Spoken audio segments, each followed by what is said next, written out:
홍씨의 사연 라디오입니다. 오늘의 이야기 지금 시작하겠습니다. 과연 누가 이기적이고 자기만 아는 사람인지 싶네요. 똥 묻은 개가 겨 묻은 게 나무란다더니 옛 선조들이 괜히 만든 말이 아니고 사람이라는 게 원래 선조 때부터 계속 그래왔다는 사실이 아닌가 하는 생각이 듭니다. 결혼할 당시에 남편의 월급은 실수령액 350 정도로 당시 또래 남자들 치고도 적은 편은 아니었습니다. 그에 비해 제가 버는 돈이 150 정도로 금액이 그렇게 많은 편은 아니었어요. 그래도 장점이 많은 직장이었습니다. 일단 일하는 시간도 굉장히 짧고 주 4일 근무를 하는데 4대 보험이며 모든 걸 다 해줬거든요. 액수가 적을지라도 제 시간 잘 활용할 수 있게 해주는 직장이라 좋았습니다. 그런데 남편은 재벌이가 별로 많지 않다는 이유만 가지고 결혼 후에는 그냥 그 직장을 그만두고 전업주부가 되면 어떻겠냐 하더라고요. 벌이 자체가 별 볼 일 없지만 야근도 따로 없고 하루 더 쉬는 데다가 근무 시간도 짧은데 굳이 전업주부를 해야 하는 이유가 뭔지 싶었어요. 회사 내에서도 전업주부 일을 다 하면서 출근하는 사람들도 많았고 직원 수가 많지는 않았지만 다들 꿈의 직장이라고 부를 정도로 좋은 회사였거든요. 거기에 저는 친정에서 조금 더 지원을 받아 반반 결혼을 하기로 되어 있던 상황이었습니다. 신혼집으로 들어가 살 집도 저희가 욕심부리지 않고 작은 평수로 골라서 사실상 집안일을 하는데 그렇게 큰 시간을 들일 필요가 없는 곳이었어요. 평수가 작은데 청소기를 아무리 길게 돌려봤자 10분도 안 돼서 끝낼 수 있었고 심지어 남편은 출퇴근 시간 때문에 저녁 식사를 회사 구내식당에서 해결하고 오는 사람이었거든요. 이래저래 봐도 제가 퇴근 후에 남편 집에 돌아오기까지 한두 시간이면 밀린 집안일을 다 끝내놓을 수 있겠구나 싶었고 그래서 회사를 그만두고 싶지가 않았습니다. 그런데 남편은 그게 문제라고 하면서 콕 집어서 말을 해주더라고요. 우리가 반반 결혼을 하는데 어떻게 집안일을 맞벌이 일을 시키면서 전적으로 저한테 맡기겠냐고 하는 겁니다. 자기가 도와주면 되는 거 아니냐 물으니 자기도 일하느라 고생하고 피곤해서 그런데 아마 마음 한편엔 하기 싫은 마음이 가득할 것 같다고 하더라고요. 그래서 집안일을 니 일 내일 나눠놓고 하다 보면 아마 서로 서운해서 싸움도 하고 그럴 거라고. 괜히 제가 일까지 해가면서 집안일을 병행할 바에 벌이도 크지 않은데 그냥 그만두는 게 어떻겠냐고 하는 거였어요. 아예 회사를 나가지 말고 집에서 전업주부 일을 도맡아서 해버리면 좋겠다고요. 대신 뭐 대청소라든지 당연히 남자가 도와줘야 하는 일에 대해선 자기가 절대 빼지 않고 도와주겠다 약속까지 했습니다. 그래서 결국 회사를 그만두게 되었어요. 그런데 역시나 그 집안일이 문제였습니다. 집안일은 정말 힘들 거 하나 없었어요.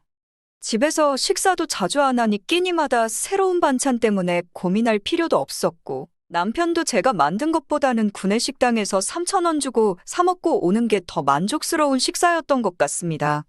거기에 집도 평수가 작다 보니 청소하는데 그렇게 시간도 많이 걸리지 않았고요. 편한 건 편한 거고 너무 지루하고 좀이 쑤시기 시작하니 그 얼마 안 되는 벌이라도 그게 뭐였다고 제가 주체가 돼서 일도 하고 하던 그 생활이 그리워지기 시작했습니다. 그러다가 회사 다닐 때 친하게 알던 사람 2명이 있었는데 요즘은 집에서 인터넷을 활용해서 사업들을 많이 한다고 저한테도 같이 한번 해보지 않겠냐고 제안을 해왔어요. 사실 집에서 시간도 많이 남는 편이고 당장 돈을 벌 수 있다는 확신은 없는 일이긴 하지만 아무것도 안 하는 것보다야 훨씬 도움이 될 거라고 생각했거든요. 남편도 여자 셋이서 사업을 한다니까 뭐 사기당하는 것만 아니면 된다고 생활비 건드리지 않는 선에서 잘해보라고 하더라고요.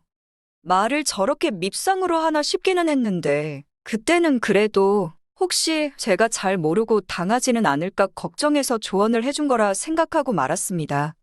시부모님한테서는 썩 좋은 이야기는 듣지 못했습니다. 괜히 지금 잘하고 있는데 남편 뒷바라지 소홀해지는 거 아니냐, 아니면 남편이 했던 걱정처럼 요즘 저같이 집에서 노는 사람들 대상으로 어떻게 돈 등쳐먹으려는 사람이 많은 것 같은데 괜히 헛돈 날리게 되는 거 아니냐 하면서 쓸데없는 이야기를 그렇게 했어요. 제가 사회생활 경력이 그렇게 긴 편은 아니긴 해도 그렇다고 해서 아주 무지몽매한 것도 아니었거든요.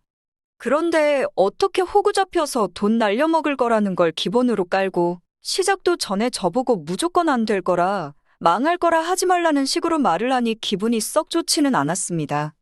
그래서 오기가 더 생겨서 잘해보려고 노력했는지도 모르겠네요. 아무튼 그 전까지는 그냥저냥 별다른 일이 없었는데 제가 집에서 재택근무로 사업을 시작하면서부터 일이 시작되고 말았습니다. 결혼할 때 남편이나 시댁에서는 제가 다니는 회사 그만두고 전업주부를 하기를 원했잖아요. 아무래도 남편 쪽에서 원하는 대로 따랐기 때문에 결혼을 반반 결혼했지만 그동안 결혼 생활하면서 남편이 시댁이나 친정에 그렇게 크게 차이를 두지는 않았었습니다. 그런데 제가 사업을 시작하고부터는 무슨 건수라도 잡았다는 것 마냥 바로 태도를 바꿔버리더군요. 결혼 후 맞았던 첫 명절에는 양가에 똑같이 100만 원씩 용돈 봉투를 만들어서 드렸어요. 그리고 그 이후에도 양가에는 최대한 똑같이 했었거든요. 그런데 제가 사업을 한다고 이쪽에 일을 시작한 이후부터는 남편이 반반씩 하는 건 불공평하다며 말도 안 되는 억지를 부리기 시작하더군요. 명절을 맞아 양가에 방문을 하면서 부모님께 드릴 용돈 액수에 대해서 상의하는데 남편이 친정에 뭘 주냐고 따지고 드는 겁니다. 그러면서 시댁에는 200을 주겠다고 하는 거예요. 왜 갑자기 그렇게 나오냐? 저번 명절 때는 시댁과 친정에 100씩 용돈 봉투를 드리지 않았느냐 따지니 그건 그때고 지금은 그때랑 상황이 다르지 않냐고 하는 겁니다. 그때는 제가 딴 생각 안 하고 전업주부 일을 잘했기 때문에 제가 집에서 가사노동하는 걸 자기가 밖에 나가 일하는 것과 동일선상으로 쳐줬다고 하는 겁니다. 집안일 그거 별로 힘들지도 않은 거 아니냐고, 그런데 내가 받는 월급하고 똑같은 대우를 해줬던 거라고 하면서 그동안 외벌이 해온 생색을 그렇게 내더군요. 그리고 그것도 집안일이라고 내가 버는 금액이랑 똑같이 해준 자기한테 고마워했어야 한다면서 말이죠. 그런데 이제 제가 비록 재택근무이기는 하지만 사업을 시작한다는 거니 그건 그만큼 집안일에 소홀해지겠다는 소리로밖에 들리지 않는다고 하더군요. 그러니 이제 더 이상 부부 사이가 공평하지 않은데 어떻게 시댁과 친정을 동일선상에 놓고 똑같이 대우를 해줄 수 있겠냐 하는 겁니다. 둘이서 똑같이 돈 버는 일을 하는데 당연히 돈을 더 잘 벌어오는 사람 집에다가 더 잘해주는 게 맞지 않냐고 말이죠. 그 말이 제 귀에는 너 결혼 생활에서 우리 엄마 대신 내 뒷바라지 해주고 청소해주고 빨래해주면 친정에 명절 때마다 100만 원씩 보내줄게 이 말로 들리더군요. 일 같은 걸 해서 조금이나마 내 뒷바라지 하는 거에 지장이라도 생기면 국물도 없을 줄 알라고 협박하고 있는 거나 마찬가지였어요. 그럼 애초에 제가 일을 시작한다고 했을 때 반대를 하지 해볼 테면 해봐라 해놓고 이렇게 나오는 게 어디 있냐 따졌습니다. 그러니 오히려 복을 차버린 건 저라고 하면서 제가 지인들과 시작한 사업 이야기를 하는 거예요. 밖에서 힘들게 돈 벌어오는 나랑 똑같은 대우를 해줬는데 가만히 집에서 집안일이나 하고 밥이나 하고 있지. 몸바람이 불어서 사업을 하느냐고 정말 토시 하나 안 틀리고 저렇게 정떨어지게 말을 하는 겁니다. 말인즉슨 제가 일을 시작하면서 그 일에 시간을 쏟아붓는 만큼 집안일에 소홀해질 테니 이제는 더 이상 가사노동을 하면서 집에 있는 저에게 같은 대우를 해줄 수 없다고 하는 거예요. 자기가 언제 돈 벌어오라고 시켰냐, 맞벌이 안 하고 집안일 하는 전업주부 다들 부러워하는 거 모르냐 하면서 신우도 세상에서 제가 제일 부럽다고 한다 하며 생색이란 생색은 다 내더라고요. 누가 들으면 무슨 한 달에 3,500만 원씩 벌어오는 줄 알겠더라고요. 400도 안 되는 월급 벌어오면서 저러니 제가 집안일 할 것 그대로 하면서 조금이라도 집에서 가게에 보탬이 되고 싶어 일을 한다고 하면 고마워는 못할 망정. 집안일 소홀해진 만큼 친정에 용돈을 못 주겠다고 짓거리고 있으니 있는 정도 떨어지겠더라고요. 제가 한마디 따지니까 우리 반반 결혼한 거 잊었느냐고 하면서 제가 그 일을 하면서 친정에 똑같이 하고 싶으면 자기가 벌어오는 만큼 벌어오라는 겁니다. 그게 싫으면 여태 잘하던 것처럼 집안일에나 열중하라고 말이죠. 자기가 벌어오는 만큼 벌어오라는 말도 어이가 없더군요. 제 월급이 애초에 남편 월급에 비해서 보잘것없던 건 사실입니다. 만약에 제가 전업주부를 하지 않고 다니던 회사 계속 다니면서 집안일 해왔으면 그건 어떻게 계산하겠냐 했더니 그때도 뭐 다를 거 있겠냐고 하더군요. 여자면 여자의 본분인 집안일을 해야지 얼마 되지도 않는 돈 가지고 월급 벌어온다 그런 말 하지 말라고요. 연애할 때 저런 썩어빠진 사상을 가지고 있는 걸 알았더라면 결혼은커녕 아예 만나지도 않았을 텐데 난데없이 별 쓰레기 같은 이야기를 하고 있으니 실망감도 실망감이지만 웃음조차 나오지 않았습니다. 그래도 좋은 동기부여가 돼주기는 했습니다. 악에 바쳐서라도 이 사업을 내가 어떻게든 성공을 시켜야겠다는 생각이 들었어요. 저희가 시작한 사업이 중개판매업이고 자본이 따로 들지는 않았지만 버는 족족이 돈이 재투자가 되어야 하는 형식이었어요. 그래서 매출이 오르고 있기는 했지만 그렇다고 해서 돈이 엄청나게 크게 벌리고 있던 상황도 아니었습니다. 처음에 저랑 같이 이 일을 해보자고 제안했던 2명도 하는 일에 비해서 생각보다 돈이 되는 것 같지가 않으니 어차피 투자된 자본도 거의 없었기에 결국 손을 털고 나가게 되었지요.